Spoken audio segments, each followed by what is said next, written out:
What's good? What's good? It's the one and only, but what do I know? Boxing coming back at y'all with another one, man. So we got Keyshawn Davis in the news. He is now reunited his fight with Edwin de Santos. So it looks like that fight is going to be on for June. All right. If you guys don't know, the fight was off for a minute as Edwin de Santos did not like the offer. I believe he was receiving like $400,000 to fight Keyshawn, and I thought that was more than fair. De Santos. Because for one, first of all, let's put three things in perspective, okay? First and foremost, bro, like, let's keep it real, De Los Santos. You've never been a world champion, bro. So it's not like you can really like negotiate any type of offers or deals for you like that. Because I can see like if you had like a stacked resume, like, and you were a former world champion or something like that, and they offering you 400,000 like that, I can understand that, but you're not, okay? Your claim to fame is beating Ryo, okay? And that was a good win, but that was like a few years ago, right? All right, so that's first of all. Secondly, let's keep it 100, bro. You're coming off of a loss. All right, you're coming off of a loss. All right, so you lost to Keyshawn Davis. I said Keyshawn Davis. You lost. Well, you're soon to be losing to Keyshawn Davis. I'm definitely going for Keyshawn in this fight. You lost to Shakur Stevenson in a very boring fight, and you know that was in November of 2023. I remember because I remember that was the first fight that I ever went to sleep on. Now I'm not saying that to disrespect Keyshawn, but I'm saying that to say because like I had took some Dramamine earlier that day because I remember I just flew back into the States. I had went to Jamaica and Haiti for a few weeks or whatnot, and I had just got back into the States, and I was like I was just very nauseous, so I took some Dramamine, and I remember falling asleep on that fight or whatnot. And then so that was the last time you fought. So you're coming off of a loss, and you're very inactive. And to further, number three, the loss was a boring loss. It's not like it was like a Maidana versus Floyd Mayweather type of loss where you might have lost the night but won. You might have lost the fight but won the night. Like, no, it was a very boring, lopsided fight. And so it's like you really don't have no wiggle room to negotiate. But anyways, let me go ahead and get into the article, man, and I'll give you a little bit more of my opinion. Well, actually, let me get into the article. I'm gonna read two articles. I'm gonna read the article where he initially pulled out of negotiations, and then I'm gonna read the article where he's, where they kind of double back. The Boxing News 24/7, it says Keyshawn Davis still, this is when Edwin de Santos kind of pulled out. It said Keyshawn Davis still on the hunt for his first world title challenger as de Santos rejects offer. Recently crowned WBO lightweight champion Keyshawn Davis had it all planned out. He would have himself an active 2025 with 3 or even 4 fights undertaken this year. Fight 1 was a huge success with the businessman stopped Dennis Barachek to take on the WBO belt in February, but now Davis is still looking for his maiden title challenger. It was thought Davis, who has the record of 13-0 with 9 knockouts, would make his first title defense against Edwin de Santos, who called out Davis on social media. But now, as per report from ESPN Deportes, Salvador Rodriguez, De Los Santos and his team rejected the offer that came their way, with De Los Santos said to have asked for more dough. For y'all that don't know, I think De Los Santos was offered $400,000 to fight Keyshawn Davis, which I think he should have taken. But anyways, it says so now Davis is left looking around for someone to fight, and as a result, those 3 or 4 fights this year may not happen for him. There are plenty of other big and interesting fights out there for Davis, but as of right now, all of the top contenders seem busy. Davis was hoping to fight again in June, either at home or Norfolk, or in Madison Square Garden, but the clock is ticking. Davis has said he will fight streaking Abdullah Mason down the road, but this fight as a super fight, in the opinion of Davis, seems to be some way away yet. One man who wants a piece of Davis and is the man Davis will seemingly have to fight one day is Andy Cruz, the Cuban who defeated Davis no less than 4 times when they met as the amateurs. Davis really needs to put this right, surely.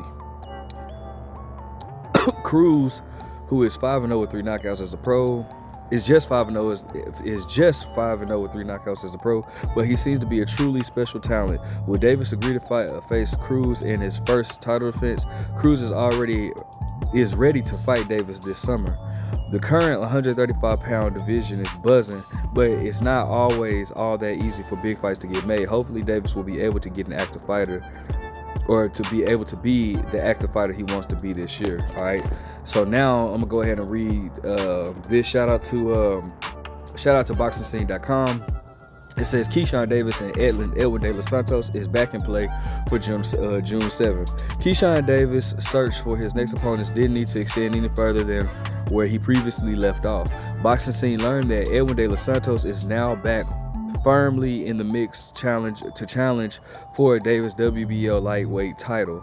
One day after talks seemingly collapsed, the team surrounding the Dominican Republic de los Santos huddled and agreed to the previous offered term. While the bout is not yet officially signed, it is in place where both sides can comfortably move forward to propose the June 7th showdown in Davis' hometown of Norfolk, Virginia. Ring Magazine was the first to report the dramatic status update. As previously reported by Boxing Scene and other outlets, the fight appeared to be dead in the water just 24 hours prior. De Los Santos' team initially waffled at a previously agreed upon verbal agreement once the offer was presented in writing.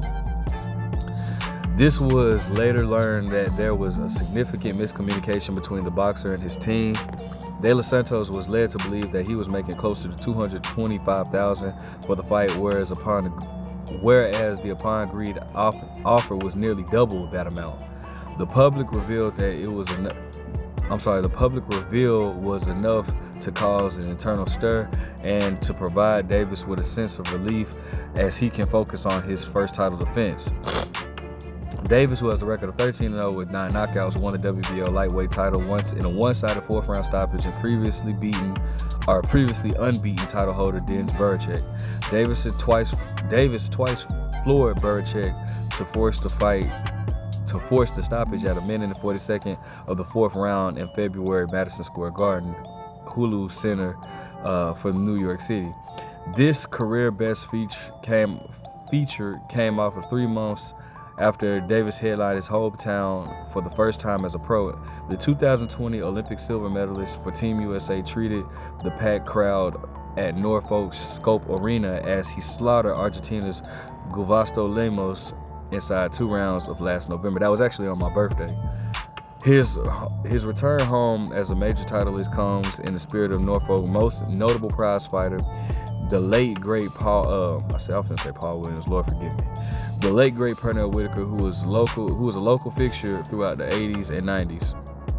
De Los Santos, who has the record of 16-2 with 14 knockouts, will now receive his second consecutive shot at a lightweight title. The 25-year-old southpaw from Domingo, Dominican Republic, has not fought since November 2023 in a unanimous decision to feature Shakur Stevenson in that ESPN-aired vacant WBC lightweight title fight at the T-Mobile Arena in Las Vegas, Nevada. Now, I do like this fight for Keyshawn. I think this is a good way to keep. I think this is a good fight. This is a good fight. Edwin de los Santos lost. Let me see. I can't remember who he initially lost to, who his first loss was to, but his second loss was to Shakur Stevenson. Nothing that was really dominated. He wasn't really dominated. He was just outpointed.